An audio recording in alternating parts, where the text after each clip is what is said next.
there, because when you first started this brand, you were in Charlotte, Yeah. you know, and you're representing a brand. You're representing a place from your home. Yeah. You know, Cleveland, Ohio, right? Or the Heights. Yeah. So you're in Charlotte. You're going to Atlanta, but you're essentially first calling people in the Heights, and I'm assuming your friends were back there. Nah, I mean they really weren't. Like the people that I mainly started doing this stuff with, they weren't. Really? No, I mean some of them were in Atlanta, some of them were in Kansas City, and then some of them were in Cleveland. Okay, But, so calling that community, because essentially you're representing a community, and you're putting that on your shoulders in order to carry them forward. When you were first, calling out to that community and saying, "Hey, I've got this brand, I'm going to represent you great," and like you said, I know you said you got some great feedback straight away, but you were also doing stuff trying to promote that community on the outside as well. So what was the initial feedback from not just your friends, but people outside of that were enjoying the brand and were like, okay, this is new? How did you bring other people into it beyond your friendship group?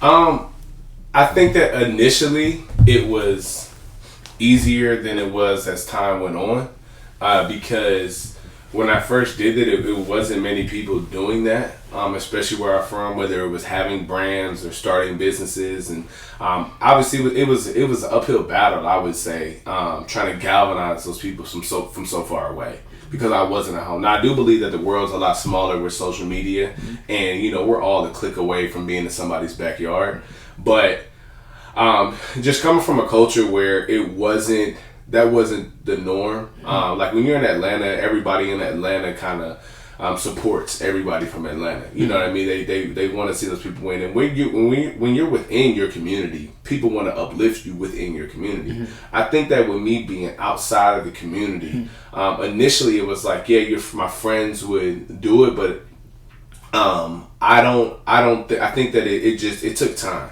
It wasn't the reception that I thought that it was going to be. So my perception when it came out was like, everybody's going to eat this up. You know what I'm saying? Because of me, because of the people that I am associated with, and the fact that it wasn't being done. But that wasn't the case originally, and that's the one thing about social media that you get a lot of applauses, right? You get a lot of people that clap, and you get a lot of fire emoji, you get a lot of "I see yous" and "I'm proud of you," but that doesn't always convert to currency. That doesn't always translate to sales or people really showing that they, are really behind what you're doing.